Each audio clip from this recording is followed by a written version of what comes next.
Ça varie selon les années. Il y a eu une année où, on avait, des ambassadeurs, une ambassadrice notamment, une ancienne étudiante à moi, qui s'appelle Laura Vallée et qui nous aide encore, qui les a pu en suivre quelques-uns à distance. Maintenant, nous, on les suit, individuellement aussi parce que, comme je vous disais, on les accompagne. Donc on apporte de l'aide, pédagogique, parfois de l'aide technique. Sinon, on fait appel aussi au NSS, hein, quand on a un problème, par exemple pour les inscriptions. Mais bah, voilà, on aide au coup par coup et on ne peut pas généraliser, c'est impossible parce qu'ils découvrent. Et puis, comme on les a intégrés dans des UE où il s'agit de travailler par projet, chaque projet étant différent, on est obligé de s'adapter. Donc on les suit vraiment en classe et puis parfois en distanciel par mail. Mais il m'est arrivé aussi de les faire venir travailler à mon bureau et de leur dire ben voilà, quelle est la difficulté rencontrée. On règle ce problème, on le fait ensemble. Et puis...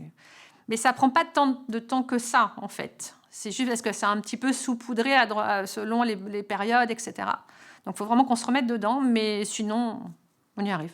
Dans le cadre de ces formations e-twinning en formation initiale, on a mis en place un accompagnement qui a évolué au fil du temps.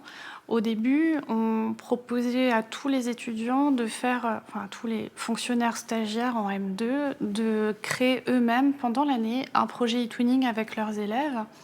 Et lorsqu'on leur demandait ça, on faisait un suivi très régulier, à la fois en formation et à la fois à distance au travers d'un document collaboratif qui permettait de suivre l'avancée des différents projets menés par les stagiaires avec leurs élèves.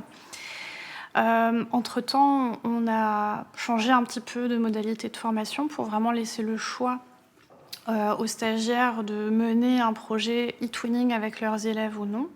Et de ce fait, le suivi est un peu plus souple également. Souvent, ils reviennent vers nous au travers de messages électroniques, donc des mails, et puis au travers de la plateforme Moodle également. Et puis en formation, directement, ils nous posent des questions, ils nous demandent des conseils sur comment poursuivre ou quand ils ont un blocage, comment débloquer la situation, etc. Donc c'est beaucoup plus souple de cette façon-là.